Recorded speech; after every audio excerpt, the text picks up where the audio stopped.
Welcome to the Way Forward Regenerative Conversation podcast number 29. Reflections on this moment, a year of regenerative conversations.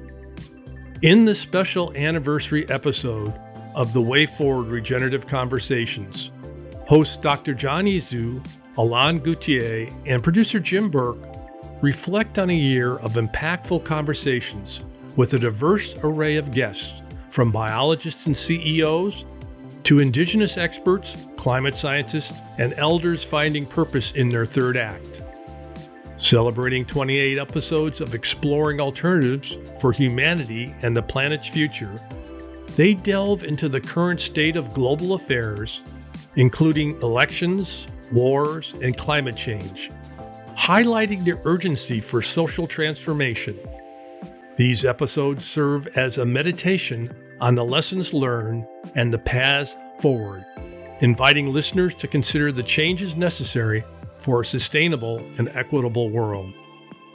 Through engaging dialogues, the host and their guests have illuminated the complexities of our times, offering insights into possibilities for democracy, governance, technology, and intergenerational wisdom.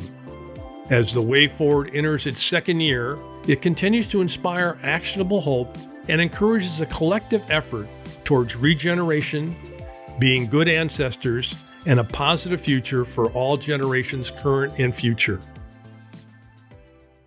Hi, I'm Dr. John Isso, and on behalf of my co-host Alain Gauthier and our producer Jim Burke, I want to welcome you to this episode of the Way Forward Regenerative Conversations podcast, where we explore issues and ideas about the future of humanity and planet and how we might together create a positive way forward for ourselves and for society. So welcome. We're glad to have you here in the studio. Now, today is one of those days we're doing a solo podcast, and it seems like a very appropriate time for us to do that.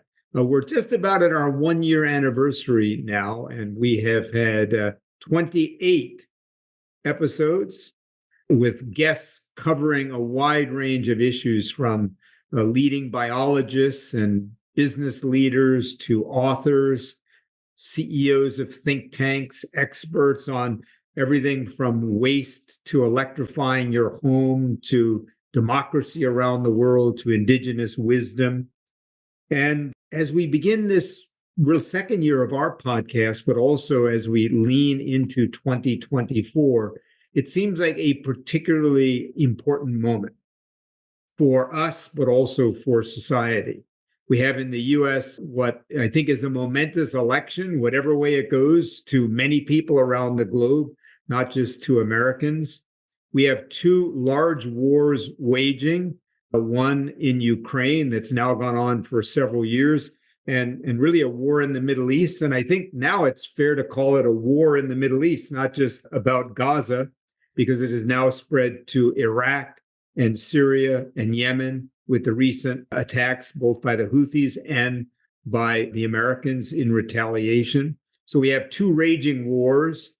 I just got back from Patagonia and saw firsthand the effects and accelerating impact of climate change in the Antarctic region. And scientists are telling us that we're at a tipping point more than ever. And we recently had another COP event, and some people feel like it was a step forward, and some people feel it was a cop out, that in fact we're not making progress. And then finally, many of our people who we've talked to this year have talked about the threats to democracy around the globe and to world governance. So this is a really unique time. And recently, one of the folks whose work we are fans of, a person we've spent time with, Otto Scharmer at MIT, did a blog, meditations on this moment or something like that. And we were thinking, well, that's a good idea. Maybe this would be a good time for us to do our own meditation with you, if you will, together about this particular moment in time and what we've learned with all these 28 guests and episodes that we've had about what we think the way forward may look like, what the changes are we have to make. Alain, I'm excited to be here today. And of course, we bring our fine producer from out behind the control box, if you will, into the studio. And he's always a welcome voice in here because he's much more than the man behind the scenes. In fact, Jim is going to host our podcast today. So, Jim, I'm going to turn it over to you to really lead us through a meditation, if you will, about this moment and what we think it may be required of us. Well, John, I want to thank you for inviting me in to be the host today. And first of all, I want to say how pleased, happy, and pleasantly surprised. What a wonderful experience to be the producer for you and Alain in this podcast. And it's quite a privilege, and I enjoy it. I do believe we're at a pivotal time right now. Right now in California, they have a bomb cyclone and an atmospheric river that's devastating that area. Here, I'm a skier, and I've been skiing once this year because the snow is so low. So here in the Northwest, where we rely on water for our hydropower and for our agriculture, the world is changing. What we're going to do is I'm going to ask John and Alain a series of questions, and these are based on the different areas where our podcasts have been exploring. And this has helped us to look to the future and what kind of guests we want to get and what do we want to talk about in the future. So the first question I'm going to ask is to John. And John, I heard it often said that we're at a critical moment in humanity's journey. The term planetary bifurcation points has been used to alert us that we are reaching the planetary boundaries or tipping points. Why do you think this moment is so critical? And how does this podcast help listeners recognize and act at this pivotal moment? Well, Jim, a great question. And of course, Jim will be bringing his voice and ideas in here as well, just like Alain and I do when we have a guest. But Jim, I guess the first thing is it occurs to me that the whole human experiment is gyrating right now. That's the way that I would image what's going on.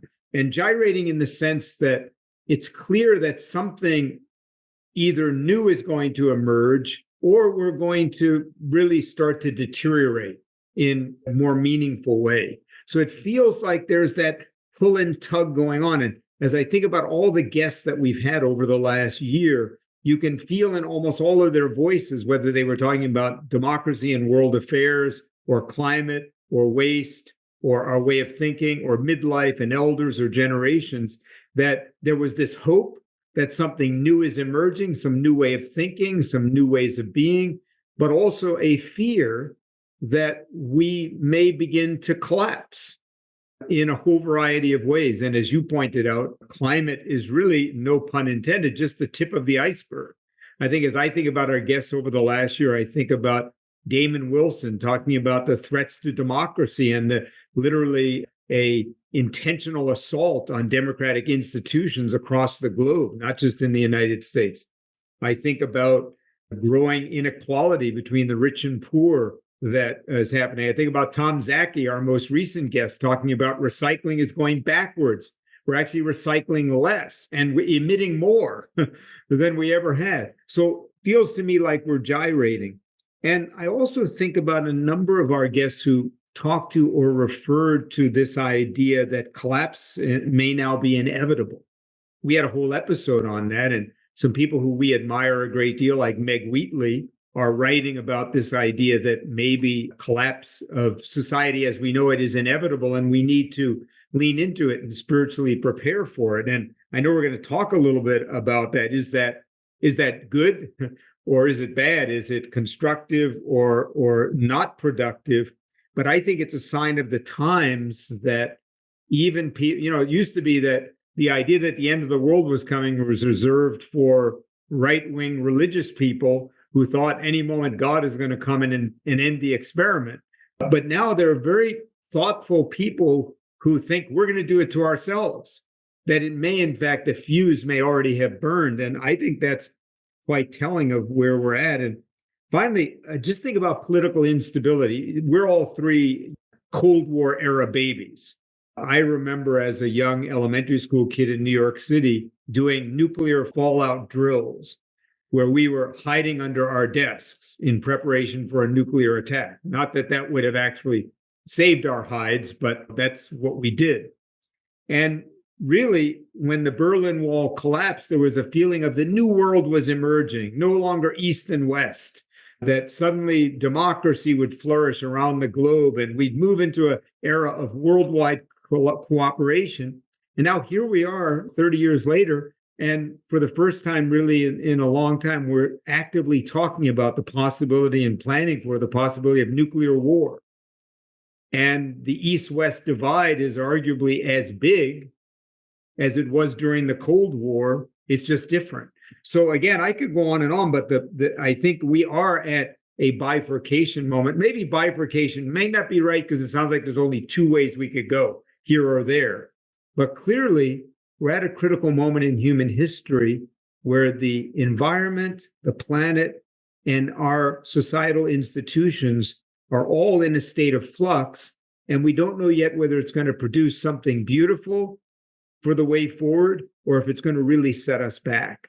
And I think that this, therefore, is a really important moment for us to be asking that question. What is the way forward? And maybe the last thing I'll say is, I think one of our guests, Maya Irwin, who focuses her work and her company's work on Gen Z, said to us that Gen Z folks pretty much figure the whole system is broken.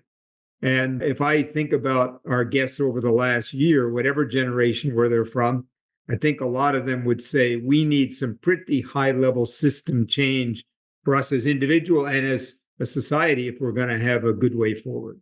Thank you, John. That was a lot. There's a lot there.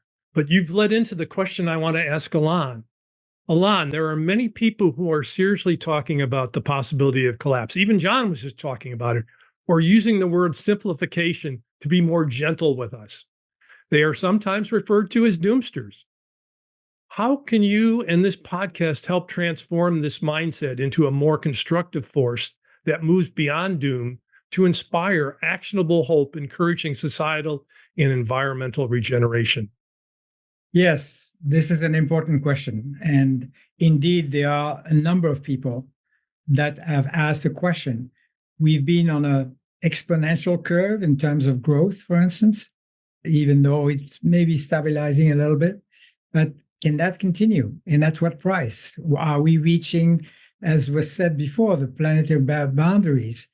And more than reaching them, possibly having already crossed them. So people like Michael Dowd and Meg Wheatley and Jem Bendel have pointed to the fact that looking specifically at the number of areas, decadence is almost inevitable. And so whether we call it bifurcation or inflection point, are we actually beyond the capacity of the system to heal itself? What I really liked in, for instance, what Molly Brown told us in one of our podcasts is that she and Joanna Macy used the two terms at the same time. We are going through a great unraveling by pushing so much on materialism and other dimensions that have been expanded a lot in the last 50 or 100 years. Are we actually ready to see some of the elements of the system unravel, which means crumble down? And it may be progressive, it may be slow, or it may be more sudden in some cases. But at the same time, are we, because of that, also entering in an area of the great turning, that things can turn around? And there may be some falling, more falling, but things can turn around that one could say maybe prepare for the other. Some things have to unwind, as people say, so that new possibilities emerge. And that's the way, at least I hear these thought leaders talk about it, is that what do we want to conserve that needs to be conserved? And what are the things that we need to let go of, individually and collectively, that have served us well until now, but actually are doing more harm than good now, including material growth. By inviting people who actually hold different perspectives on that, I think that is the way we can be of service in this podcast, by saying, yes, there is more than one way to look at this, and that we are trying to reach a new form of equilibrium that is at this time very threatened. Jim, I'd like to pick up on something Alain said a moment ago, which he hinted at, we don't know the answer. So it seems to me one of the most important things when you're in transition, and I'm going to talk a little about this later in terms of even for us as individuals, is to be humble and curious. And a lot of our guests have talked about the role of humility, for example, in leadership. And I think this is a moment we have to not be so wed to what we think is the right answer. If you study the history of decision-making in terms of research, you find that when you have a simple problem, usually the smartest person in the room knows the answer before everybody else does. And the rest of the group dumbs down that person. To give a simple yes or no right answer problem, the smartest person in the room has the answer long before the group does. But as soon as you have a complex problem that doesn't have a right or wrong answer, the group is actually smarter than even the smartest individual in the room. So I feel like part of what this podcast does, as Alain says, is invite different perspectives, different ways of looking at the challenges that we face ecologically, institutionally, technologically, emotionally, personally, generationally, and really get that all in the mix and see if we can come up with the answer. And I fear sometimes that we get too wed to what we think the answer is. And I think curiosity and humility is really key right now. Because honestly, I don't think anybody has the answer. I hear lots of interesting ideas, but I don't feel anyone has the answer to the challenge we're facing. It's not simple enough for having the answer. So I think we need to lean into that curiosity. And I feel this podcast invites people to be curious. We've got some emails from people say, I love what that guest said. As you guys know, we've gotten some emails to say, I totally disagree with that guest. That makes us happy because we don't always agree with the guests, but they challenge us, like we hope they challenge each of you to think differently. And Einstein said, you can't solve a problem with the same level of thinking that created the problem. And so obviously we need a new way of thinking, given the kind of, I guess, mess that in many ways we've created. John, you talked about leadership, and both you and Alain in your careers work with many leaders. And so drawing from your experience working with leaders and from the guests on the podcast, what do you see as the inadequacies of our current leadership models, given the multitude of crises we face? Also, what key principles do you believe should underpin the next generation of leadership and governance to be effective and regenerative? Alain or John, either one of you can answer that. I can start if you like. One of the inadequacies I see is that having been through a business school myself, and the emphasis on the very rational, quantitative reasoning exclusively is one of the inadequacies. So where is the room for intuition? Where is the room for capacity for relationship? And when John mentioned humility and curiosity, yes, these are absolutely key. And that goes with the capacity for deep listening, for opening to what may come, what it may emerge if I stay in my listening long enough. And I would add to that the capacity, the willingness to experiment, to go through prototypes, not being sure of where it's going to go, but fail often is better than not failing at all. And being sure that we will go further in what we've done before, because it has worked until now. So this openness to new experimentation, to new types of thinking, to also the inner dimension of the heart and the belly, if you like, not just the intellect, is, I think, one dimension that I see leading edge people take as a way to compensate for what has been predominant in a current worldview. John, any thoughts? Yeah, so I agree with everything that Alain just said. There's a couple of things that I would add to it. One is, I think, a mechanistic approach has pretty much been the paradigm in business and really in Western thinking. This idea that the world is like a machine, which means it's linear and predictable, when in fact the earth is an organic system. It is not a mechanistic system. And that's one reason why we underestimated the acceleration of climate change, because we thought it was a 2+2 world. And even the computers, my friends at NASA tell me, under predicted how fast climate change would happen, because even the computers, which of course we programmed in a mechanistic way, tended to see things in a linear fashion. The second thing is, I think that the rise of nationalism across the globe to me is really interesting and worrisome, because we're at a time when we need collective thinking more than ever because the problems are common. Somebody from the United Nations said to me about 10 years ago that the commons of the world have grown exponentially in our lifetime, meaning the things we share in common that influence our destiny, the atmosphere, the oceans, the capacity to blow ourselves up. In other words, the things that influence our future are now in common across the globe, but our governance of the commons has hardly grown at all. I think that's a really important insight. So in other words, we're still managing in our tribes. And tribalism served us as humans in our early evolution because we lived locally. But we can't live locally anymore because we live globally. And I think of Janine Benyus, who we had on, who talked about the fact that forests are symbiotic in part because they can't move. They can't go anywhere else. The plants can't up and leave like a human can. I don't like how things are going in Ecuador. I'm rich. I'm going to move to the United States or to Germany. The plants can't move. So they have to figure out a way to work it out.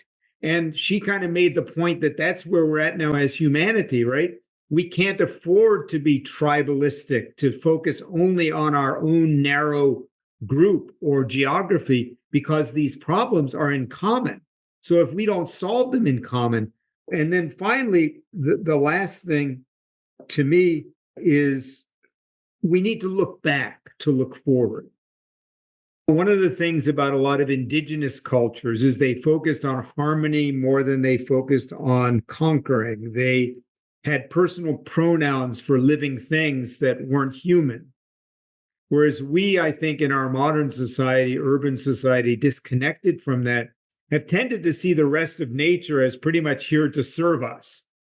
When in fact, Mark Twain had a great quote about nature. He said, the idea that all of nature exists for the sake of humanity is like believing that every piece of steel in the Eiffel Tower exists only for the piece of steel at the top to sit where it sits, when in fact, the human enterprise is entirely dependent on the entire ecosphere surviving. And so I think this idea of seeing ourselves as a part of a living system rather than apart from the living system. So these are some of the changes that I think have to happen. And all of this is mirrored in the way people lead. My tribe, my company, my sector, mechanistic view of my employees, and we could go on. But I think that these are some of the shifts of thinking that I think our guests have talked about and that I've noticed certainly in my own work. And to add to what you just said, yes, Janine Benyus invited us in biomimicry to observe nature, understand how it works. And that would help us gain a more living systems perspective, which has been very much in absence in many cases. And that comes then with the quality of humility that you mentioned also. Are we willing to learn from what we have traditionally neglected as a guide, as a source of learning? And that is probably one of the most important things for the future. The opening to things that we don't necessarily understand right away, but which requires a lot of attentive observation, listening, versus putting our mental models first of saying, this has worked before. That's a basic shift. Some people are already doing it, and many of our guests have exemplified that. It starts with that sense of humility and openness that we both have talked about.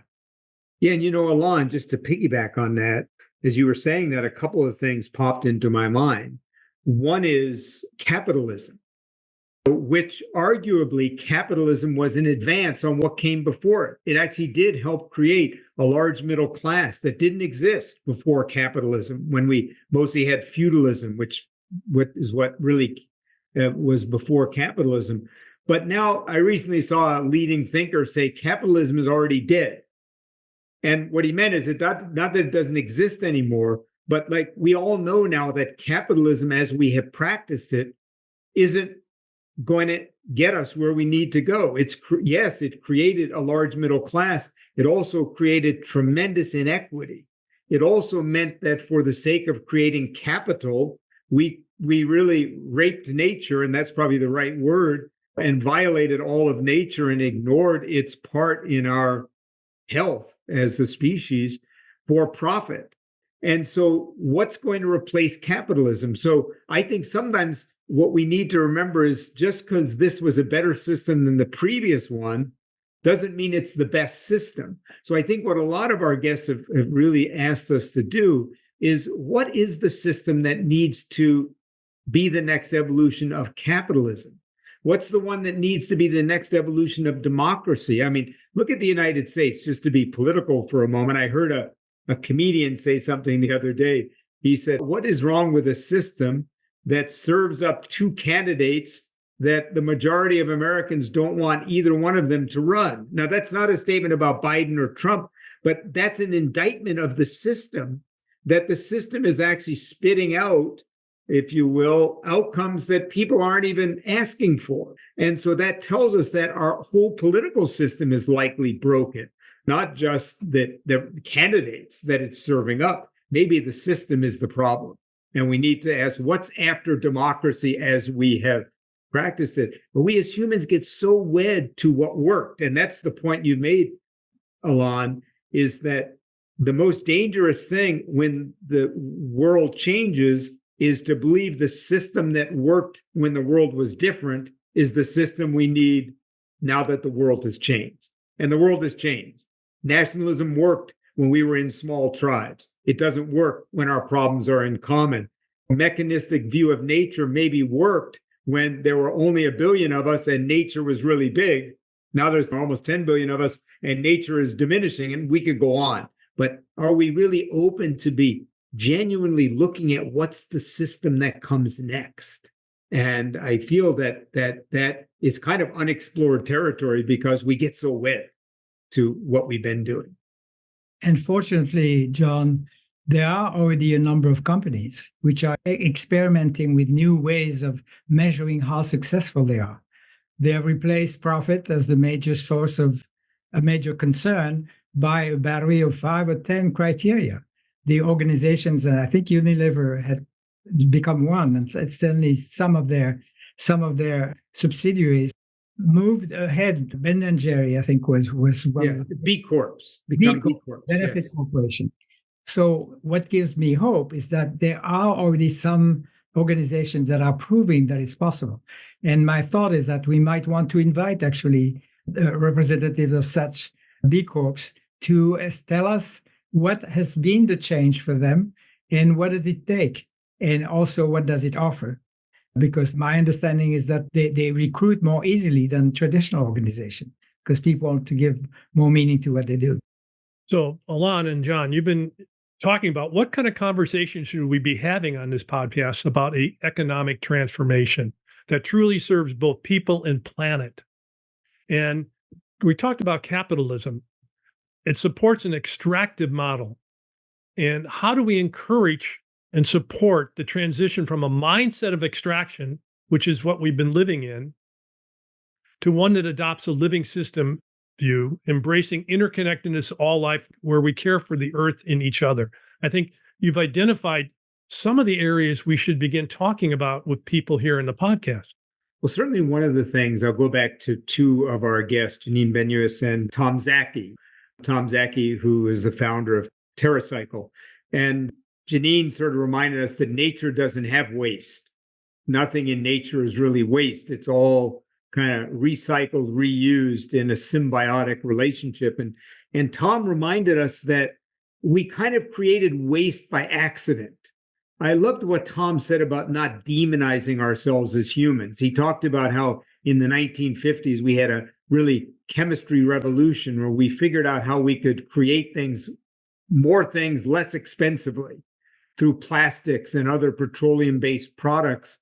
And not like anybody said, let's create waste. Let's create waste that can't be used by anything, that will sit around for thousands of years. But that's what happened. And so I feel like one of the shifts that has to happen, Jim, is to think that we have to have a regenerative system where nothing is waste. Waste must become an obsolete idea. Everything must be like nature. We must be able to recycle it, reuse it, repurpose it. And that's when Tom talked about loop, this idea they're working with companies around Tom Zaki about creating a packaging that is durable and can just be reused over and over again. And really, though, a way of thinking about loop, because nature, that's what nature does. Nature creates loops. It doesn't create waste that then serves no purpose. So I think that's a part of what needs to happen both in business, but also for us as individually. I love that, we're going to talk later about individuals, but I love when we asked Tom, what should the average individual do about waste? He just said, stop buying crap, right? Start with the basic. Do I need this?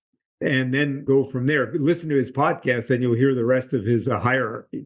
Well, I just took that to heart. I just gave Goodwill 350 books that I don't think I'm going to use anymore, so I can recycle those. But one area we haven't really talked about in our podcast yet, but it's been on our mind, is with the rapid advancement of AI and its potential impacts, how can we ensure technology serves as a tool for regeneration rather than exacerbating existing divides? Any thoughts on that, John or Alain? When it comes to technology, I'm reminded of what Ernst Schumacher wrote, Small is Beautiful. And he talked about appropriate technology. And my sense is that if AI is used mostly to deal with increasing complexity and bigness, that may not be the best use of it. It's a complex subject, and I'm certainly not an expert on that domain. But my sense is that AI could become a very great auxiliary to be able to localize, decentralize, bioregionalize things that are somewhat complex to operate, but it could aid the human intelligence in so doing. At the same time, there is probably a need for some regulation, which is not easy to come up with. And at the same time, say, can we trust that people will have inclinations? Or is it one of the other aspects where we go too far, not understanding the unintended consequences we have? So applying to AI that living systems thinking that we talked about, what are the unintended consequences that we could create? And yes, but it challenges the quote, the freedom that exists within a capitalistic system. So that's one of the things we're going to need to look at. John, any thoughts from you? Yeah, as I think about this, first, I think there is a tendency in environmental circles to demonize technology. And I think it's very dangerous. Bob Hunter, who was one of the founders of Greenpeace, in the last book he wrote, I think, before he died, a great human, contributed a lot to the environmental movement, has a mea culpa in one of his chapters where he talks about technology. And he says, as an environmentalist, I have to do like a confession. I realize now technology is required to save us, that we're not going to be able to simplify our way out of this. We're not going to be able to just all cut back and use less, and we will need technology. And Bill Gates recently said about AI, when people said, hey, is this going to destroy the world? And he said, almost every advance in human technology can be used for good or for ill. And the challenge of our generation is to make sure that we use it for good.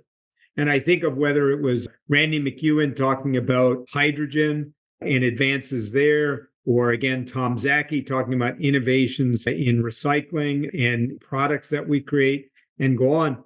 Technology is going to be an important part of this mix. So I think we do ourselves a disfavor by demonizing technology. Instead, back to curiosity, we need to be really curious how technology can enable us and help us to find a way forward. But as Alain said, we're also going to have some governance of AI and also governance of technologies like geoengineering. One of our guests, Brian Finley from the Stimson Center, and I'm honored to say I recently was invited to be a fellow there at the center, working mostly on business and climate, is that we're talking about doing a foresight exercise on the governance of geoengineering. Because over the next 10 to 15 years, 20 years, there are going to be a lot of push to do some geoengineering of the whole Earth system. Yet we don't have any governance system around that. So it's not just AI. There are a lot of ways in which technology is coming along that's going to really either aid or abet some of the challenges that we face. So we got to embrace technology, but we need governance and innovation around technology. And we need it focused on what it can do for humanity, not what it can do to humanity and to the earth. Well, John, I strongly agree with you. I'm experimenting with ChatGPT myself and finding it fascinating, but with technology, you have to ask the right questions. If you ask the wrong questions, you're in trouble. Just behind the scenes view of the way forward. So Jim has now fallen in love with the ChatGPT. So now he will send us ask GPT a question and he'll send a lot of an 8-page answer. So I was thinking, Jim, one of the things in the AI world, words are cheap, right? Because the computer can do it. It would take you days to write that. So, but at the same time, I've been very impressed with how the technology can integrate and synthesize information. So I love that you're experimenting with it. And so we've gotten a little firsthand view into its potential. We have. And we're elders. We weren't born with technology. We had to learn technology. And so being elders, I have a question I'm going to ask both of you. How can we help foster a culture that values the wisdom of elders like us while embracing the innovative spirit of youth that creates intergenerational collaboration towards planetary healing and regeneration? Either of you can take that question first. Well, we had a wonderful guest, Akaya, who said that if elders are willing to be not in front of or in the back of, but beside young people, and in fact, in a spirit of reciprocity and learning from each other, that probably is a way that would enable us to both get a sense of our own usefulness at this time in our life, and at the same time respond to some questions that young people have about what kind of world do I want to live in. So the word wise is a bit tricky, because wise means I have the answer sometimes. Do I have the wisdom to continue seeking for the answer by looking at it from a larger, different viewpoints? And that's what we can do. I am part of a small group of people within EAN who is looking at how can we transform education in the US. And one of the aspects we want to work on, it's still emerging as a project, is how can elders be, other than being grandparents, which they obviously are, be active in a domain of education so that it's, yes, not just up to the individual, but actually the system would welcome the input of elders. And at the same time, as long as elders have this sense, this humility, that they have a lot to learn themselves. Yeah, I couldn't help but think when you said that, Alain, of Chip Conley, one of our guests, the founder of the Modern Elder Academy. But one of the things that he said, I think we asked him, what's a modern elder? And he said, a modern elder is both wise and curious. So a modern elder, while they know that our experience has something of value to younger people and younger generations, we also know that the world is changing and that young people have a lot to contribute. And what you said about Akaya Winwood, one of the things she said to us, the place of elders is not to take over, but to stand beside young people who want change. And I think that's such a dance for us as elders to know that our time is going to come to a close.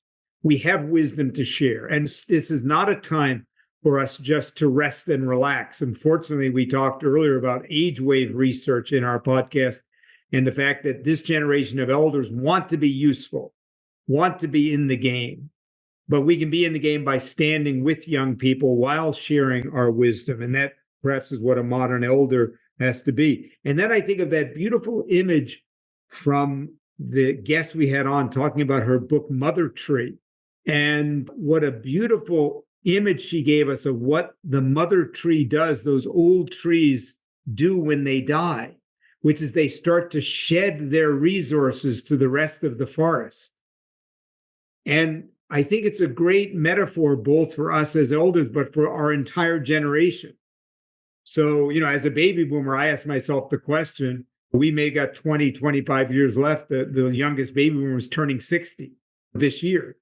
Is that will we take these next 20 or 25 years and suck more out of the forest, if you will, or will we shed not only our wisdom, but our wealth and our political influence and our resources and talent to make the forest better like the mother tree does? And Susan Samard, go back and listen to her podcast about her work about forests and the role that mother trees play. But anyway, that's one of the images that came to mind for me, for us as elders, is are we going to be mother trees, or are we going to just soak up the resources till we're done? And I think that's the challenge for our generation, is to be a mother tree, to be a father tree. And I would add that it is a decision on the part of an aging person to become an elder or not become an elder. It's not automatic. And both of our guests who talked about midlife and beyond emphasized the fact that if one is willing to work on oneself, challenge some of the givens we have taken as givens and begin to look inside and say, what do I need to let go of in my own mindset so that I can be more open to life and continue to learn, even though I'm 60, 70, or 80 years old.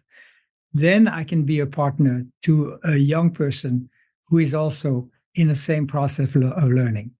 So there is, I would say, to your question, Jim, we in fact need to rehabilitate what it means to be an elder in our society and what it means to be a regenerative elder, someone who is willing to regenerate himself or herself. And that's what we're doing in that program that we have called the Regenerative Elder Process, where we ask hard questions of ourselves, saying, are we willing to open up even more to life and put life at the center of every decision we make so that we are working for the benefit of life? Well, thank you, Alain. And I just want to say that part of what brought me here to this organization and doing this podcast is exploring what is it to be an elder in the 21st century. I really didn't know. And while we have models from traditional indigenous elders, this is new. The world is different. We talked about AI. We talked about capitalism. We talked about all the different things that are confronting us. And so it takes something new, and that's being invented. So I'm curious, what does it take us as an individual? What do we need to be doing as an individual here to move forward in the way forward? John, you have any ideas? Yeah, I've been thinking a lot about that, Jim, as we knew we were doing this podcast, because a lot of us are listening today going, well, this is great. You guys are talking about all these, we need to think differently and less mechanistically and more harmoniously, and we need to lean into technology and be good elders. And I really thought of four things, I think, and maybe I'm talking more, this is what I would like to claim for myself and encourage others to do. The first is to be conscious. And what I mean by that is just be conscious of the choices and the consequences of those choices. I was at a dinner party in my own neighborhood here in Southern California just the other day, and just listening to everyone talking about trips they were taking or the new furniture they were buying. And this is a group of mostly very conscious people. And I thought how we really need to think more carefully about the choices we make at the individual level, what we buy and don't buy, what we use and don't use, what we choose to experience and not experience. We need to be conscious about the consequences of those choices. Second, we need to be compassionate. As we go through this moment, it's so easy to be in a place of judgment of others, to think that we have the answer. But it turns out judgment is the enemy of all change, in my mind, because judgment closes us down. Judgment means we won't be in genuine conversation with each other. We're all experiencing this tumultuous time differently. And it's only with a compassionate heart for each other that we're going to be able to have the kind of conversations we have to move forward. The third thing is I think we need to be curious. Because we're between paradigms, we don't know what wants to emerge. So we not only need to be humble, but as Alain said earlier, we need to experiment. We need to be open to experiments. And that means we need to be in conversation, especially to those who have a viewpoint different than ours. Because when we talk to people who have a viewpoint different from ours, perhaps an answer will emerge from both of us that we didn't see. And finally, I believe we need to be hopeful. While I understand the desire of some people to say collapse is inevitable and we need to just kind of simplify our lives and get ready for it, it worries me because I think optimism is what keeps us working. Or as Al Gore says, doom and gloom isn't practical. And I believe we owe it to the experiment of life on earth, whether you think it's of divine creation or divine accident. We need to be in the game for a positive way forward. Every one of us listening to this is a descendant of a long line of survivors. Think about what every one of our ancestors had to do so we were born. And they had to stay optimistic they could solve whatever challenge they faced. So I think we have to choose hopeful optimism with action because doom and gloom will only make us shut down. And we can't afford to shut down right now. We got to lean in a different way. So those are my 4 things. Be conscious, be compassionate, be curious, and be hopeful. Alain, what would you list as your things? Well, I certainly would agree with everything that John has said. I would adopt a longer-term perspective. And that's where the elders sometimes have an advantage because they have lived themselves through several generations, have seen what has happened.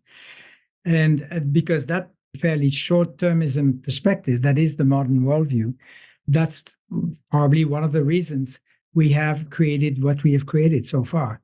And we know, without necessarily going to the 7 generations that wise elders in the indigenous tradition recommend, there is that sense that to therefore look for some of the root causes, not just for the symptoms. So that problem-solving mindset that is a very masculine trait, from my perspective, needs to be combined with a deeper, what Teilhard de Chardin called the deep time, which means both looking backward, as you're recommending, what have we learned and why are we here, and also the deep time looking forward.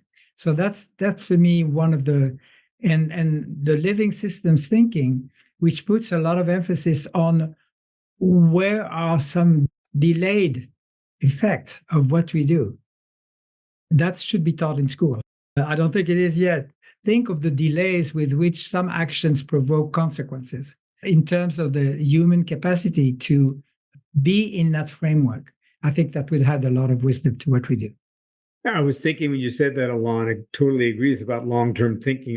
F. Scott Peck, who wrote that wonderful, really one of the best psychology books of the 20th century, The Road Less Traveled. And in that book, he said that the root of all psychological pathology is the lack of capacity to delay gratification, to do the work first. And if there ever is a moment where we have to be thinking long-term, delaying short-term gratification for the sake of long-term gain, this is that moment. And I agree with you. And whether it's in our personal lives or in our collective lives, I think Scott Peck was onto something about delayed gratification. And he also said, by the way, his first line of his book is life is difficult. He said, until you come to grasp that, accept that, you really don't have a hope of being like a psychologically healthy person. And this is going to be difficult is the point, but it also can be joyous. I mean, this could be a true Renaissance moment in human history. And that's why, as you guys know, we ask everybody who comes on this podcast 2 questions. What do you do to live a more regenerative life? And what gives you hope about the way forward? And we all know that the number one answer about what gives people hope is they say young people, because they're seeing things differently. They're open to different ways. Their enthusiasm and passion to find solutions. And I think that here's where we can take the wisdom of age, which is to think long term, because we've been through the cycles, with the passion and enthusiasm and innovation of youth. And you put those two things together, I think we need both right now, that long view, but a focus on really learning. And it's going to be difficult. Let's accept that. But it also could be joyous, because nothing is more beautiful than solving a big problem. If I've learned anything in business, I've learned the most engaging moments in every person who's ever been in business's life is the moment they solve a big problem, as hard as it was to solve it. Well, we all got a big problem to solve, but what an opportunity to be the generation that lives in this moment of opportunity.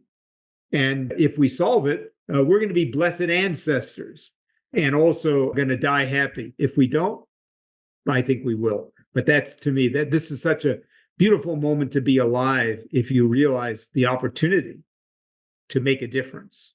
I think that's very important. I think that's critical. I want to add a couple of things to your guys' list. First Please. of all, for me, being present, being in the moment. You can't make any changes unless you make them in the moment. So being present and being aware, and really radical acceptance. You can't fight climate change. So I have to accept the way the things are. I can't change what I don't accept.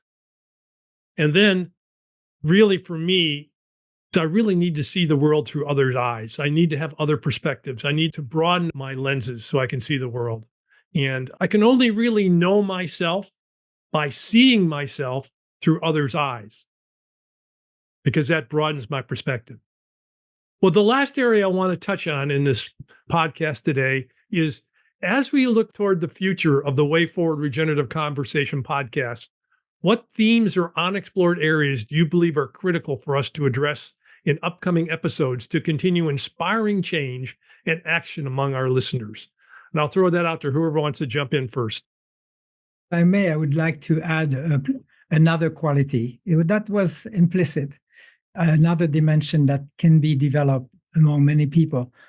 It's the qualities of the heart. You mentioned compassion, John. I would say the kindness, the capacity to actually treat oneself and others with kindness is going to be an important part. And maybe that's one dimension, Jim, that we could appeal to by finding people who have exemplified this quality of the heart in what they do. Because it's not just talking about it, it's embodying it in the way you are with others. So to find, and I won't go as far as the soul and the more spiritual dimension, but it is an open door to what am I here for? And what are the gifts I want to give? If we could find some people, and we've already have some in the people we had as guests, that exemplified that capacity of giving one's gift in collaboration with others, naturally. It can't be done all by himself. That would be one dimension that I think would help with the complexity and the challenges that we have now. Yeah, I agree with Alain. And well, one of them we talked about today, it's a big gap, is artificial intelligence. I think that this is going to be a very important leap for humanity. And I think we need somebody on to talk about the role that artificial intelligence.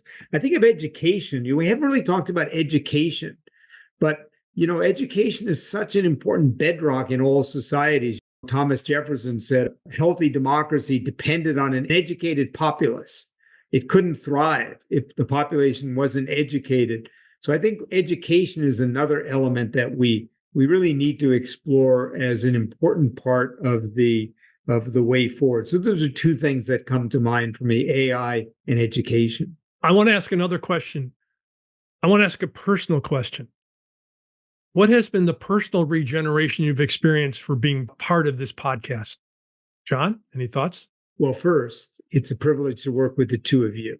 There's a line in a David Whyte poem, something like, well, at least we are not marooned alone.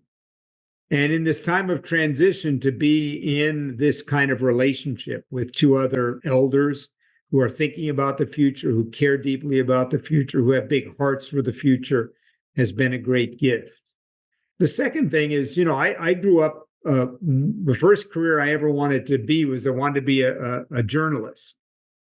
And I feel like almost all my books have been journalistic enterprises. And I've just loved talking to all these different people about their perspectives. I feel every time we do a podcast, including today, even when we're talking to each other, I learn something that I didn't know. And I hope our listeners experience that same thing. A few insights, ways of seeing the world they didn't see before. Tony Robbins, love him or hate him, Tony Robbins has a great line.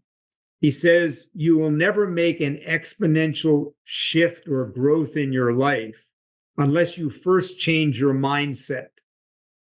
So some of these things we talk about may seem esoteric, really more about like the mindset, but I believe all change is preceded by a change of mindset, all true change.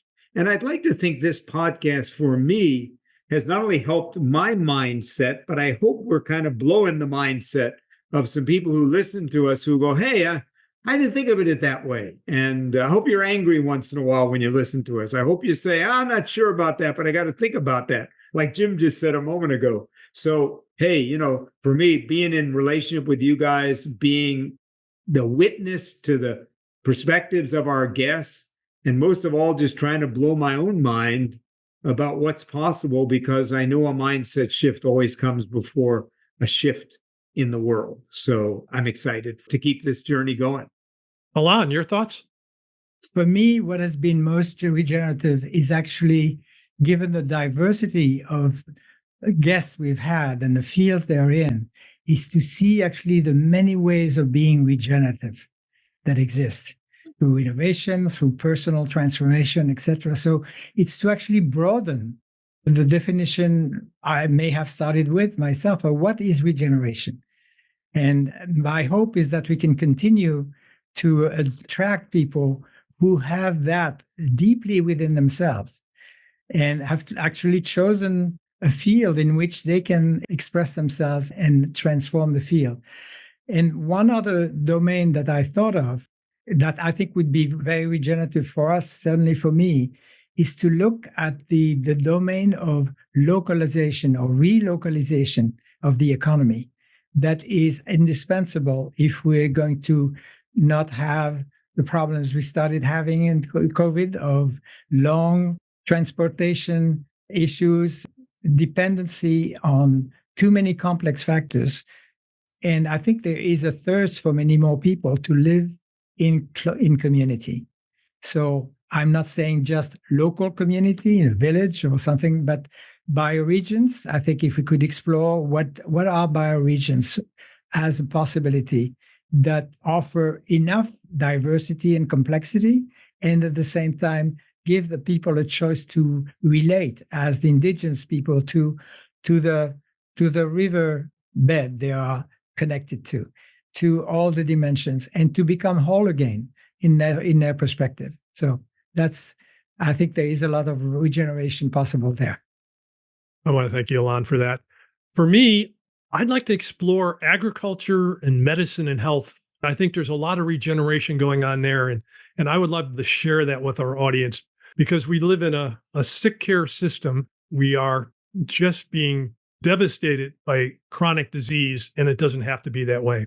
So for me, gentlemen, this is one of the most exciting things I'm doing, because as a young person, I love science fiction. I love alternate universes. I love challenging the status quo.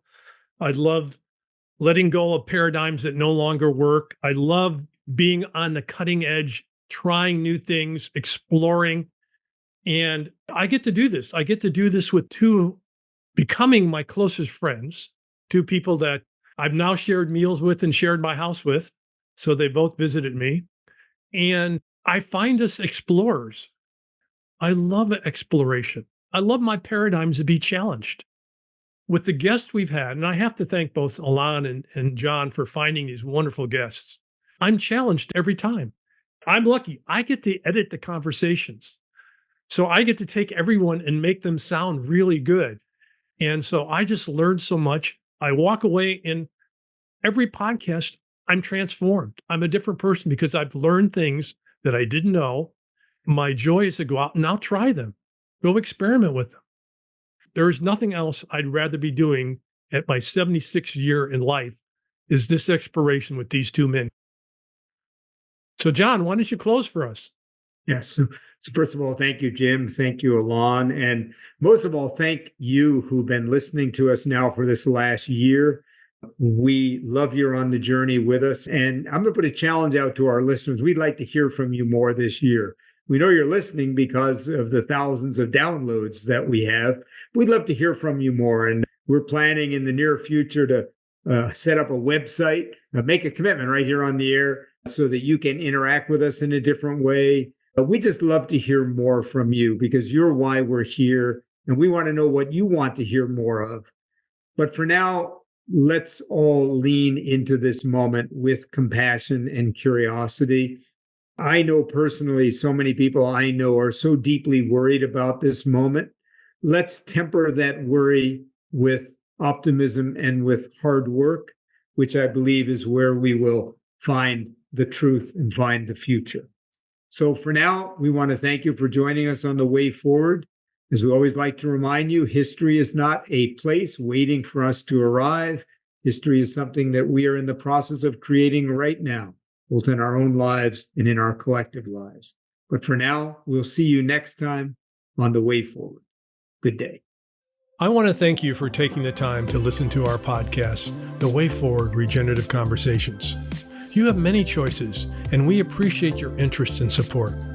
You can reach us at our email address, thewayforwardrc@gmail.com. Please share your thoughts and feedback with us.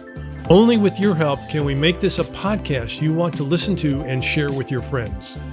If you have guests you would like us to have a conversation with, please email us your recommendations.